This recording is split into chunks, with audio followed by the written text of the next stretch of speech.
Pride and Prejudice by Jane Austen. Chapter 14.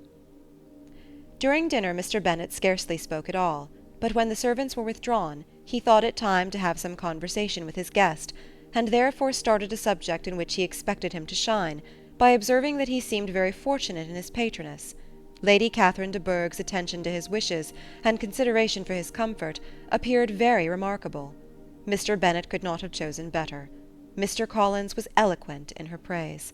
The subject elevated him to more than usual solemnity of manner, and with a most important aspect he protested that he had never in his life witnessed such behaviour in a person of rank, such affability and condescension, as he had himself experienced from Lady Catherine. She had been graciously pleased to approve of both of the discourses which he had already had the honour of preaching before her. She had also asked him twice to dine at Rosings, and had sent for him only the Saturday before to make up her pool of quadrille in the evening. Lady Catherine was reckoned proud by many people he knew, but he had never seen anything but affability in her. She had always spoken to him as she would to any other gentleman. She made not the smallest objection to his joining in the society of the neighbourhood, nor to his leaving the parish occasionally for a week or two to visit his relations.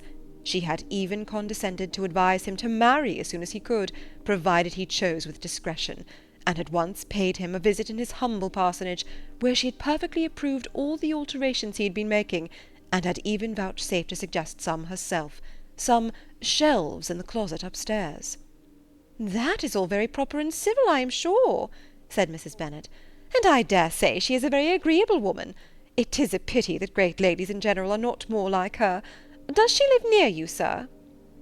"The garden in which stands my humble abode is separated only by a lane from Rosings Park, her ladyship's residence." "I think you said she was a widow, sir. Has she any family?" "She has only one daughter, the heiress of Rosings, and of very extensive property." "Ah," said Mrs. Bennet, shaking her head, "then she is better off than many girls. And what sort of young lady is she? Is she handsome?" "She is a most charming young lady indeed. Lady Catherine herself says that, in point of true beauty, Miss de Bourgh is far superior to the handsomest of her sex, because there is that in her features which marks the young lady of distinguished birth. She is unfortunately of a sickly constitution, which has prevented her from making that progress in many accomplishments which she could not have otherwise failed of, as I am informed by the lady who superintended her education, and who still resides with them. But she is perfectly amiable, and often condescends to drive by my humble abode in her little phaeton and ponies." "Has she been presented? I do not remember her name among the ladies at court." "Her indifferent state of health unhappily prevents her being in town, and by that means, as I told Lady Catherine one day, has deprived the British court of its brightest ornament. Her ladyship seemed pleased with the idea, and you may imagine that I am happy on every occasion to offer those little delicate compliments which are always acceptable to ladies. I have more than once observed to Lady Catherine that her charming daughter seemed born to be a duchess, and that the most elevated rank, instead of giving her consequence, would be adorned by her. These are the kind of little things which please her ladyship, and it is a sort of attention which I conceive myself peculiarly bound to pay." "You judge very properly," said Mr. Bennet, "and it is happy for you that you possess the talent of flattering with delicacy. May I ask whether these pleasing attentions proceed from the impulse of the moment, or are they the result of previous study?" "They arise chiefly from what is passing at the time, and though I sometimes amuse myself with suggesting and arranging such little elegant compliments as may be adapted to ordinary occasions, I always wish to give them as unstudied an air as possible." Mr. Bennet's expectations were fully answered. His cousin was as absurd as he had hoped, and he listened to him with the keenest enjoyment, maintaining at the same time the most resolute composure of countenance, and, except in an occasional glance at Elizabeth, requiring no partner in his pleasure. By tea-time, however, the dose had been enough, and Mr. Bennet was glad to take his guest into the drawing-room again, and when tea was over, glad to invite him to read aloud to the ladies.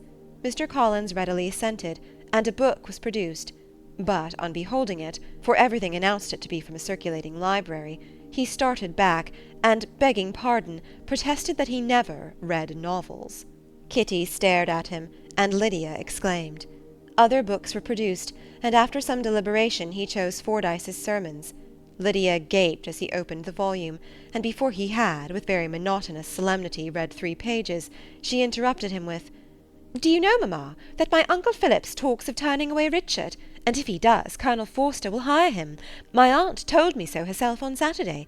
I shall walk to Meryton to-morrow to hear more about it, and to ask when Mr. Denny comes back from town."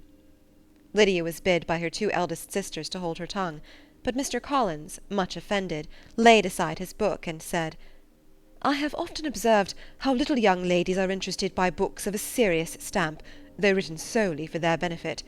It amazes me, I confess, for certainly there can be nothing so advantageous to them as instruction. But I will no longer importune my young cousin." Then, turning to Mr. Bennet, he offered himself as his antagonist at backgammon. Mr. Bennet accepted the challenge, observing that he acted very wisely in leaving the girls to their own trifling amusements. Mrs. Bennet and her daughters apologized most civilly for Lydia's interruption, and promised that it should not occur again, if he would resume his book. But Mr. Collins, after assuring them that he bore his young cousin no ill will, and should never resent her behaviour as any affront, seated himself at another table with Mr. Bennet, and prepared for backgammon. End of chapter 14.